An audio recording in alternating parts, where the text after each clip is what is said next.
The drive back home felt like a pressure cooker about to explode, and I needed an outlet before I completely lost it. So, I unleashed my frustration on the only thing that wouldn't talk back, my car. Big night, huh? All that dancing just for me, right? I practically growled at the empty dashboard, slamming my hands against the steering wheel over and over until my palms burned. 10 years together, and this is how you finally decide to show me who you really are. As I pulled away from the red light, the raw anger simmered down just enough for my brain to switch gears. Losing my temper wouldn't fix a damn thing, but maybe the right move would. Without thinking twice, I reached for my phone and called Vanessa Carter. She used to be my assistant, until Brittany's raging jealousy ran her out. It wasn't just that Vanessa was stunning, though she absolutely was. There was something about her presence, this effortless warmth that made people feel at ease. Always smiling, radiating confidence like she owned every room she walked into. And yeah, she had the kind of curves that made heads turn, but that was never the issue. The real problem was how well we clicked, how seamlessly we worked together. Brittany couldn't stomach that. Her insecurities were a constant battle. She'd always been self-conscious about her small chest, and the thought of me spending my days with a big-breasted blonde who practically glowed with positivity ate away at her. It was like handing a kid a drum set and expecting peace and quiet. Every night, I had to soothe her paranoia, swearing up and down that I wasn't falling for Barbie's tricks, as she so fondly called them. Eventually, I had to sit Vanessa down and explain the mess Brittany had stirred up. She just laughed, shrugged it off, and carried on like nothing had changed. But I knew it couldn't go on forever. So, I pulled a few strings and got her a better job with my buddy Scott. Higher pay, fancier title, at least she came out ahead. Still, every time we bumped into each other at social events, she'd flash me that knowing smile, give me just the right kind of wink, just enough to leave the door open. But tonight? I wasn't calling for that. She picked up on the second ring, her voice soft but tinged with surprise. Tyler? What's going on? Why are you calling this late? I exhaled heavily. Things are bad, Vanessa. Really bad. I laid it all out, every ugly, humiliating detail. Her sharp inhale was loud enough to hear. You've gotta be kidding me. Brittany threw away your entire marriage for a one-night stand with some meathead? That about sums it up. Guess that tells you exactly how much I was worth to her. She's a damn fool. And I must be an even bigger idiot for trying to make sense of it. There was a pause, then her voice softened. Listen, don't go home tonight. Come here. I've got a spare bedroom, and right now, you need a friend. I hesitated. Tyler, I mean it. Give me an hour to drop the kids at my parents' place. The tightness in my chest loosened, if only a little. All right. Thanks, Vanessa. Before heading over, I made a few calls, starting with Mrs. Green. I was picking up the kids. Then to my parents, asking if they could take them for the weekend. Of course, they had a million questions. And when I finally told them everything, their silence was deafening. Shock didn't even begin to cover it. Next, I dialed Brittany's parents. Her mother refused to believe a single word. Fine, Mom, I said, my voice flat. Call her. Go ahead. See if she picks up. She won't, though, because right now, she's too busy screwing some guy she just met.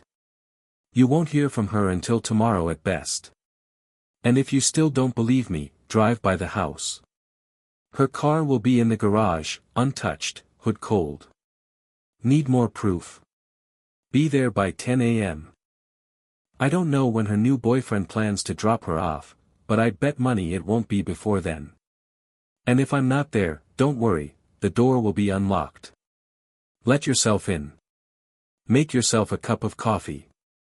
That was the end of that conversation. I took the kids to my parents' house, then swung by home to pack a few bags, some clothes, toiletries, enough for the next few days.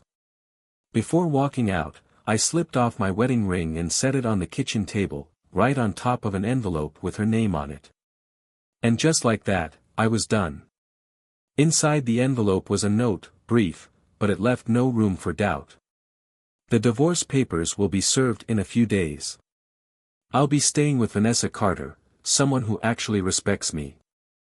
Thank you for our 2 wonderful children. May you and the guy you left me for rot in hell. And with that, I walked out the door. On my way to Vanessa's, I called her again. Sorry, took longer than I thought. No worries, Tyler. You want some coffee when you get here? That'd be great. By the time I pulled into her place, she was already at the door, waiting. She wore a knee-length robe, loosely tied at the waist, her expression open and inviting. The moment she reached for me, wrapping me in her arms, the dam inside me finally broke. I lost it. All the anger, the betrayal, the sheer weight of it all came crashing down, and I just stood there, shaking, barely holding myself together. She ran a soothing hand down my back, her voice soft, steady. It's okay. You're with a friend now. She led me inside, shut the door behind us, and eased me onto the couch. A few minutes later, she pressed a steaming mug of coffee into my hands. I took a sip, letting the heat work its way through my chest, melting away at least a sliver of the cold. Vanessa, you have no idea what this means to me. She settled beside me, resting a hand on my shoulder, her expression warm but knowing. Of course I do, Tyler. That's what friends are for. I let out a bitter chuckle. You mean besides getting fired for being too good at their job? She smirked. Don't forget that nice promotion you got me with Scott. Shaking my head, I exhaled sharply, my gut twisting with the sheer absurdity of it all. The irony is unreal. Brittany spent years convinced I was going to run off with you. She made me fire one of the best employees, and best friends, I've ever had, all because of her paranoia. And what do I get for it? She jumps into bed with some guy she barely met. Vanessa sighed, shaking her head. She's heartless, Tyler. Just cruel. I took another sip, letting the bitterness of the coffee settle in my mouth. Sorry for the language. She laughed, squeezing my shoulder. Now's not the time to censor yourself. Say what you need to say. Truth is truth, no matter how you phrase it. She leaned in slightly, her eyes searching mine. So, what's next? No holding back. I want the unfiltered version. Dragging a hand over my face, I let my head fall back against the couch, staring up at the ceiling. Where do I even start? Then, suddenly, it hit me like a brick to the face. I shot upright. Wait a second. How the hell did I forget? Vanessa's brow furrowed. Forget what? I reached into my pocket, yanking out my phone. I recorded Brittany dancing with that guy. Her eyes widened. Wait, what? I turned the screen toward her, hitting play. The video was damning. Brittany pressed up against her new plaything like she was ready to drag him off the dance floor and straight into bed. Vanessa's hand flew to her mouth. Oh my God. She looks like she's about to. Exactly. My jaw clenched as the last pieces of my plan snapped into place. Hold on a second. Without a second thought, I fired off the video to the people who needed to see it most, her parents, my parents, her sister, and a few mutual friends from work. Along with the footage, I attached a message. Brittany made her choice tonight. As you can see, this isn't a joke. Less than 10 minutes after this video was taken, she slipped out the back door with Logan Miller. No explanation, no goodbye, nothing. If you're wondering what she's doing with him now, this video should give you a pretty good idea. Is this how a loyal wife behaves? When you hear that I'm divorcing her, you'll know exactly why. Sorry if this ruins your day, but I figured you should hear it from me. I made sure Vanessa was copied on the email, just in case Brittany decided to do damage control. As soon as I hit send, Vanessa pulled me into another hug, her voice thick with sympathy. "I'm so sorry, Tyler." I exhaled sharply, the weight of the moment settling deep in my bones. "Thanks.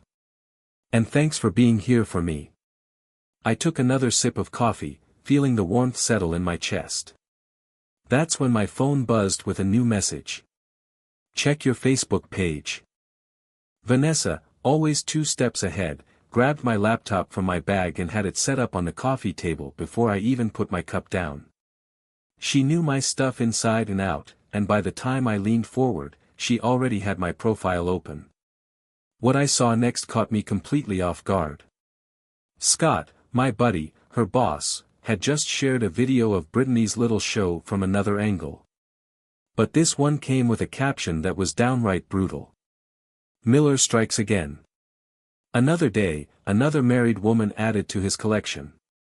This time, it only took a few dances to loosen her up before he swept her off to his mansion for the night."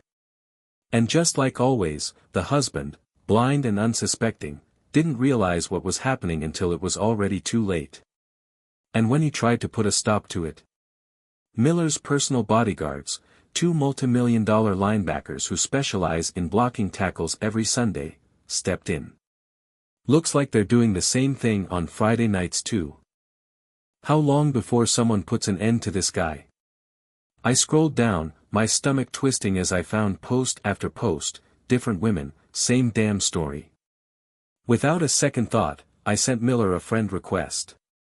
Then, I took a screenshot and posted it to both my page and Brittany's. No caption. No comments. Not yet. Finally, exhaustion won out. Vanessa must have noticed because she gently guided me to the spare bedroom. The second my body hit the mattress, I was out, fully dressed and dead to the world. When I woke up, the first thing I noticed was that I was sprawled across the bed, still in last night's clothes. The second thing? Someone had draped a blanket over me at some point during the night. Pushing myself upright, I dragged my feet into the bathroom, splashed cold water on my face, and tried to shake off the lingering haze in my head. From the hallway, Vanessa's voice rang out. "Breakfast in 20. Take a shower first." By the time I made it to the kitchen, the scent of bacon and fresh coffee had worked its magic, stirring my appetite awake. "So," Vanessa said, setting a plate in front of me, "what's the plan for today?" I sighed, rubbing a hand over my face. "Honestly, I don't know. Maybe I should be there when she gets dropped off." Vanessa shook her head immediately. "Bad idea." I frowned. "Why not?" She leaned against the counter, arms crossed. "Why let her off that easy? Let her feel a fraction of what you went through last night, the confusion, the loneliness, the gut-wrenching shock. Let her come home to an empty house and wonder where the hell you are." I hesitated, then nodded slowly. "You're right. I don't know why that didn't occur to me." Vanessa smirked. "Probably because you were too busy dealing with everything. But don't worry, the security system will catch all of it." And she was right. Things played out even better than expected. The camera feed showed Miller pulling up to the house in a flashy red Ferrari Daytona convertible, the kind of car that screamed, "Look at me." He stepped out, moving with the cocky swagger of a man who thought he was untouchable. Then, he circled around to the passenger side and opened the door for Brittany, who was still wearing last night's blue dress. Was this some kind of power move? A final middle finger in my direction? Or was he just that oblivious? Brittany turned toward him, clearly expecting some kind of affectionate send-off. When it didn't come, she hesitated before reaching for his arm, a subtle invitation to follow her inside. He didn't need to be asked twice. The moment the door shut behind them, he pulled her in, kissing her like he owned her. At first, she seemed to resist. For a brief second, I thought, maybe, just maybe, some part of her regretted it. That maybe she felt even the slightest twinge of guilt. But it didn't last long. A moment later, she gave in completely. His hand slid down, gripping her ass as she lifted one leg around his waist, pressing herself against him. With zero effort, he scooped her up and carried her toward the couch, her arms locking around his neck as his lips trailed down her throat. Beside me, Vanessa let out a sharp breath. I exhaled slowly, shaking my head. Time to put the house in order, I muttered. Then, I corrected myself. Not my house. Not anymore. I reached for my laptop to turn off the feed, then froze as a new motion alert flashed across the screen. New arrival. Vanessa let out a laugh, eyes dancing with amusement. Oh, no. We're watching this. On the screen, Brittany's parents stepped through the still open front door. Right into the living room. Right into that scene. Brittany's mother let out a blood-curdling scream. Her father's voice boomed. What the hell is this? Miller, completely unfazed, barely even glanced their way. Can't you see we're having a private moment? I already knew what was about to happen. I didn't hesitate, I grabbed my phone and hit 911. My wife is being raped in our house, I said, my voice steady but urgent. Her parents just walked in, and the guy is about to attack her father. I need officers and an ambulance immediately. I hung up, and Vanessa and I bolted for my car.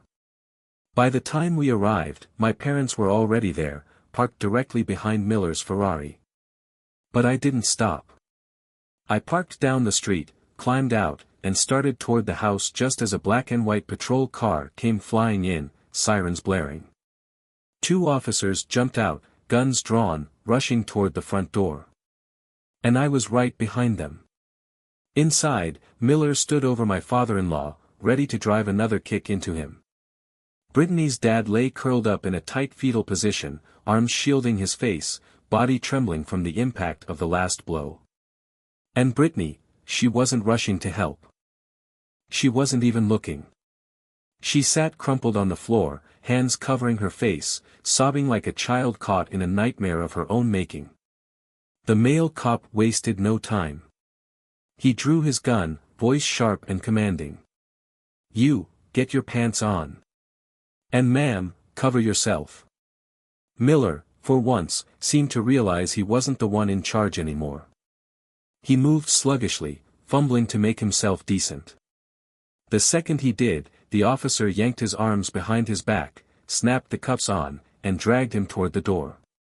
Brittany's mother rushed toward me, her face streaked with tears, her fingers clutching at my shirt as if I was the only solid thing left in her world.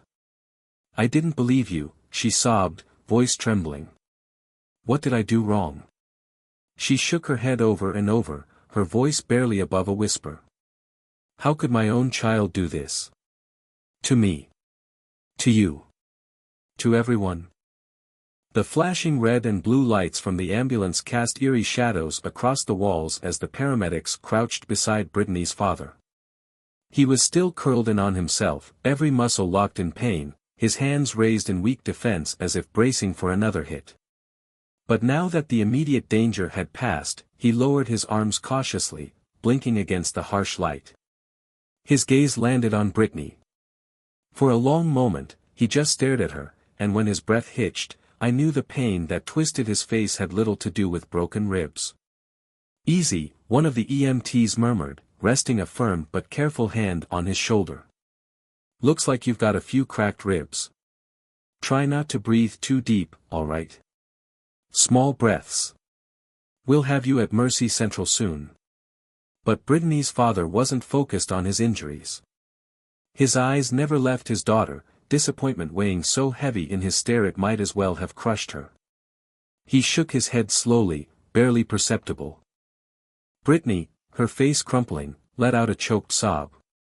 Her shoulders hunched forward, and she dropped her head, tears spilling freely onto the hardwood floor. A stretcher was wheeled in, and with careful precision, the paramedics lifted him onto it. As they rolled him outside, a fresh wave of people arrived. Neighbors. My parents. My kids. Even a few old friends I hadn't spoken to in a while. Their faces were a mix of shock and something bordering on pity. Two of them had their phones raised, recording everything. I dragged a hand down my face, my patience running on empty. "Alright, folks. Thanks for stopping by, but I think we've had enough of a circus for one day." I ushered them away, ignoring the hushed whispers, the sideways glances, the unspoken judgments hanging in the air. The only ones who remained were my father and Brittany's mom. Apparently, my mother had taken one look at the situation, grabbed the kids, and whisked them off to McDonald's before they could witness any more of this disaster. God bless that woman. I turned back to Brittany, my voice calm but firm. "You're in deep." She sniffled, nodding weakly. "Go take a shower. Put some real clothes on," I added, exhaling sharply.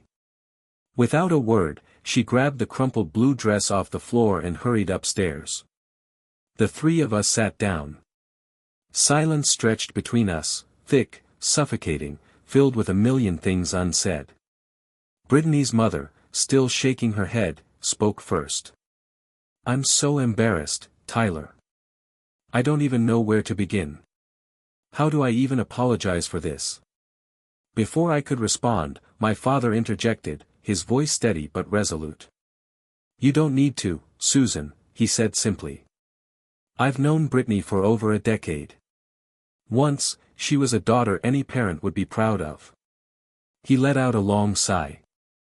"But somewhere along the way, that man flipped a switch in her, and everything good in her just shut off. He met her mother's eyes, unwavering. This isn't your fault. I understand how you feel, but don't carry her mistakes like they're your own." A quiet sigh drifted down the staircase. I looked up. Brittany stood halfway down, wrapped in fresh clothes, her face pale and streaked with the remnants of tears. She must have heard every word.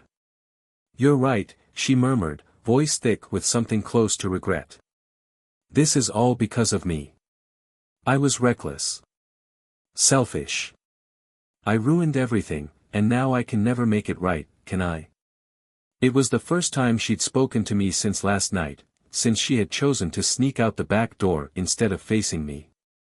For a brief moment, instinct kicked in. Some part of me wanted to reach for her. To tell her that, never, was a long time. But then the weight of what she had done settled deep in my chest. She had walked out of this house with another man. And she had done it with her eyes wide open. She had thrown me away like I was nothing. Like I was just some disposable part of her life she could cast aside whenever something better came along. I clenched my jaw. No. I wasn't going to be the one to comfort her, not after everything she'd done. Instead, I gave her the one thing she deserved.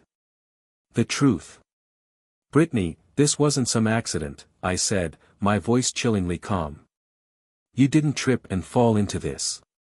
It wasn't a drunk mistake at a party or some careless one-night stand after too many drinks at a conference. You made a choice. Every step, every action, you planned this. You walked out on me, on our kids, and you knew exactly what you were doing.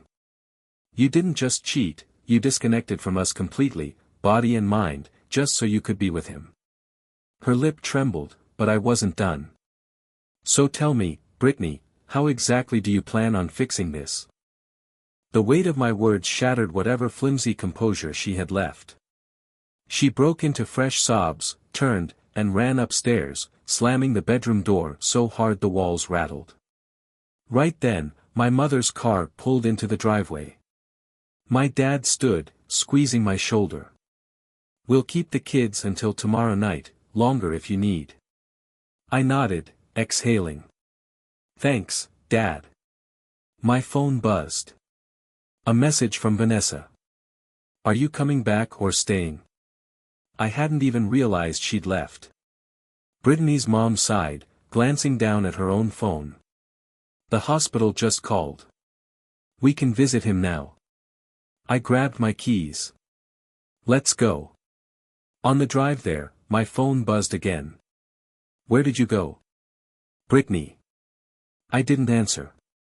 Let her feel what it's like, when the person you're supposed to trust just vanishes, leaving you in the dark, wondering if they're ever coming back. When we walked into the hospital room, I braced myself. Brittany's father looked worse than I expected. His skin was pale, his breathing shallow, his body weighed down by the aftermath of what that bastard had done to him. But the moment his wife stepped in, something flickered behind his tired eyes, a small, quiet light. Even with his face swollen and bruised, he softened as much as he could. She took his hand gently and whispered, "My hero." Tears slipped down her cheeks. I stepped up to the other side of the bed and clasped his other hand. "I'm so sorry you got dragged into my mess." He gave me a tired but knowing look, as if he'd expected something like this long before I ever had. I swallowed hard, pushing forward. "The police want you to press charges," I told him. "They've been waiting for years for Miller to finally cross a legal line. This is their chance to nail him." A thought struck me then, sharp and certain. I stepped away, pulling out my phone. Dialed the detective who had broken up the fight. "You have contact info for the DA?" I asked. "And any press outlets that might want a piece of this story?" As I spoke with the assistant district attorney, a doctor entered the room, checking over Brittany's father. I held the phone out to him. "Can you list all his injuries for the record?" He nodded, flipping through the chart.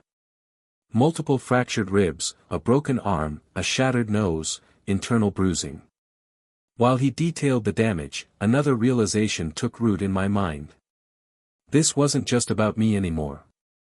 This was about every husband Miller had done this to.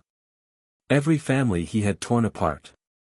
And I was going to make damn sure the world knew exactly who he was. Once the doctor finished listing the injuries, I brought the phone back to my ear and spoke directly to the prosecutor. "I've got everything recorded on my home security system. You want me to send it over?" The response was immediate. "Hell yes. Are you kidding me? We're gonna need every bit of evidence we can get. The Sharks are gonna throw a whole damn battalion of lawyers at this case, and they'll try to spin it to make your father-in-law look like the aggressor. We need as much ammunition as possible." I handed Brittany's mom my phone, letting her take over. Her husband had been given a heavy dose of pain medication and was already slipping back into unconsciousness. I gave her a small nod. "I need to get this footage to the police and the DA. I'll see you soon." True to her word, Vanessa had put together a simple but solid lunch. Between bites, she glanced up. "Jeff Fates from Channel 6, he's married to my sister. Want me to give him a call?" I nodded. "Yeah. He'll love this story." The Sharks pulled their advertising from his station when they switched to Channel 8 2 years ago, so he's got zero reason to hold back. Vanessa grinned. "Perfect. Let me grab the security footage from the cloud."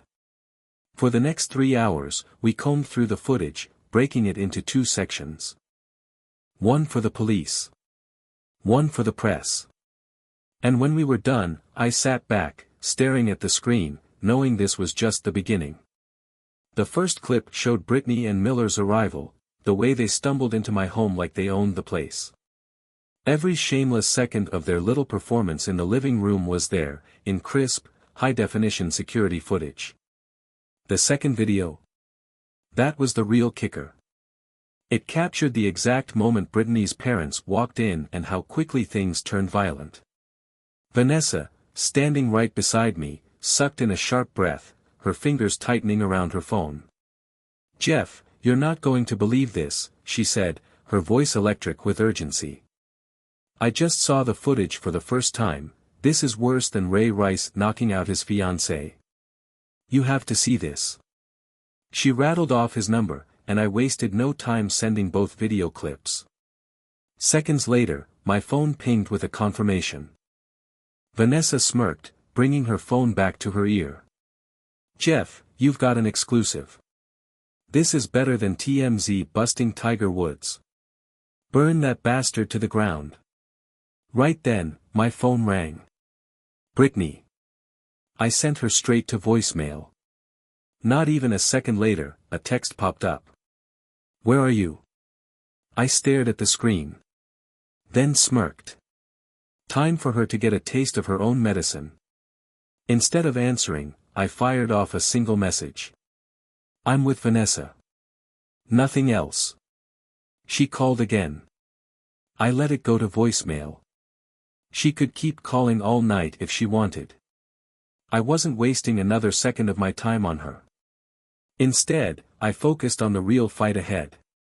I forwarded the footage of the assault to both the police and the prosecutor's office. The second the files were uploaded, I dialed Brittany's mom to check on her husband. He's sleeping again, she murmured, exhaustion thick in her voice. The police already came by to take his statement. They said they have video evidence of that bastard beating my husband just for trying to protect his own daughter. Good, I said simply. Silence stretched between us before she spoke again, her voice lower, colder. Tyler, I'm calling a few attorneys. I'm going to sue him, his team, and the NFL. The moment I find the right lawyer, I'll send their info to you. We can make sure this costs him everything. She exhaled, her words laced with exhaustion and quiet rage. Whatever happens, he's going to pay for what he did, to my husband and to this family. I nodded, even though she couldn't see me. Damn right he will. That night, I took Vanessa out to a small Italian bistro. After everything that had gone down, I actually found the energy to shower, change, and sit down for a real meal. By the time we got back, I collapsed onto the spare bed and fell into the deepest, most undisturbed sleep I'd had in weeks. The next morning, I woke up to an avalanche of notifications. Every single one from Brittany. Voicemails. Texts. Deleted. Unread. Unheard. But mixed in with all of her desperate attempts to reach me, a few messages from friends stood out. Turn on the news. Pick up today's paper. Curious, I grabbed the remote and flicked on the TV. The moment Channel SXS morning broadcast started, I knew Jeff had done his job. Miller arrested for rape and assault. I smirked. Leave it to the media to go straight for the most sensational headline. The newspaper had been a little more careful in its wording. The article made it clear that the investigation was ongoing and that the police hadn't finished gathering statements from all the witnesses. But unnamed sources had already confirmed what happened. Miller had been arrested for raping a married woman in her own home and brutally assaulting her unarmed father when he tried to intervene. His team? No comment. The NFL? Citing an ongoing investigation. His sponsors? Scrambling for cover.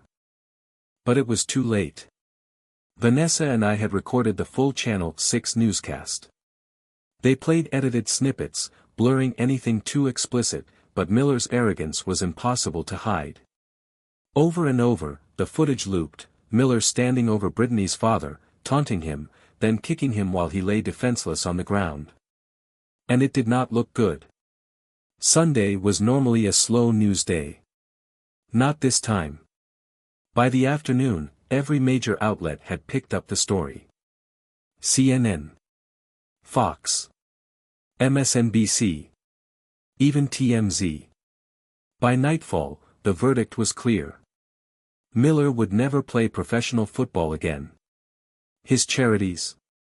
Cutting ties. His team? Suspended him indefinitely. The NFL? Scrambling to contain the PR disaster. And then came the league's official statement, one they had definitely drafted after watching the fallout from Ray Rice and every other disgraced athlete before him. Miller was finished. And I had barely even started. The league will not tolerate acts of violence of this nature. Translation. They weren't going anywhere near him, not now, not ever. By Monday morning, every single one of his endorsements had vanished. By that evening, his career was officially dead. And by nightfall, the legal floodgates burst wide open. Several high-profile attorneys reached out to Channel 6, asking for my contact information. This wasn't just another scandal, it was the beginning of justice. Vanessa, my former assistant, stepped into a new role, my manager. With her by my side, we assembled a legal powerhouse, filing lawsuits against Miller's team, the league, and even his sponsors.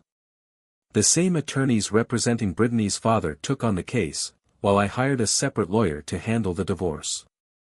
And though every part of me wanted to make Brittany pay for what she had done, I didn't let my anger dictate the terms. I kept things fair. She got the house.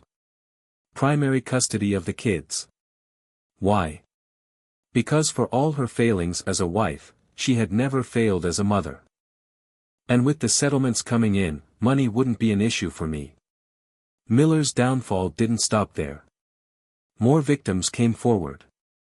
Women whose complaints had been ignored for years. Stories buried. Threats made by his teammates, his management, hell, even the league. When the truth came out, the backlash was swift.